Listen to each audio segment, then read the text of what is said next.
యేసు ప్రభు ఈ లోకానికి వచ్చాడు, సంబరం చేసుకుంటాం కదా మనం అంతా. ఈ లోకానికి వచ్చినందుకు అది సంబరం, నీ లోపలికి వస్తే పండుగ అది. యేసు ప్రభువు వారు ఈ లోకానికి వచ్చాడహో అని మనం గట్టిగా ఏకలే చెప్తుంటే, ఈ లోకానికి వచ్చాడు, నువ్వు అరిస్తే ఏంటి, అరవకపోతే ఏంటి? ఆయన ఈ లోకానికి రావటం గొప్ప సంగతి కాదు. ఆయన ఇప్పుడు ఎక్కడికి రావాలి? మనలోనికి రావాలి. ఆయన మనలోనికి రావడానికి ఆయన ఏం చేస్తున్నాడు తెలుసా?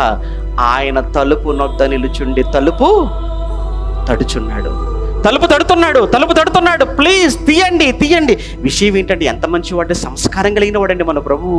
ఆయన డైరెక్ట్గా లోపలికి వచ్చేయచ్చు, రాడు. నువ్వు రమ్మంటేనే వస్తాడు, నా తలుపు తీస్తేనే లోపలికి వస్తాడు. అందుకే ఎవడైనను నా స్వరము విని తలుపు తీసిన ఎడల నేను వాని యొద్దకు వస్తాను అన్నాడండి ప్రభు. ఆయన మన లోపలికి వచ్చాడా? ఇవన్నీ ఏముండవు, అపవాది క్రియలు ఏమీ ఉండవు. ఈ క్రియలు ఏవి మనలో లేకపోతే మనం ఎంత గొప్పగా మారిపోతామండి, ఎంత మంచిగా మారిపోతాం. ఒక్కసారి మీరు ఆలోచించండి. మారాలంటే ఒకే ఒక్కటి చేయాలి, యేసును హృదయంలోనికి ఆహ్వానించాలి. ఎప్పుడైతే మీరు యేసుని మీ హృదయంలోనికి ఆహ్వానిస్తారో అదే రియల్ క్రిస్మస్, అదే నిజమైన క్రిస్మస్, అదే అసలైనటువంటి క్రిస్మస్ పండుగ అండి. యేసు ప్రభువును మన హృదయంలోనికి ఆహ్వానించినంత వరకు నువ్వు పైన ఎన్ని స్టార్లు పెట్టు ఉపయోగం లేదు. నువ్వు స్టార్ అవ్వాలి. నువ్వు ఎంత డెకరేషన్ చేసుకో ఉపయోగం లేదు. ఆయన నీ లోపల ఉండాలి.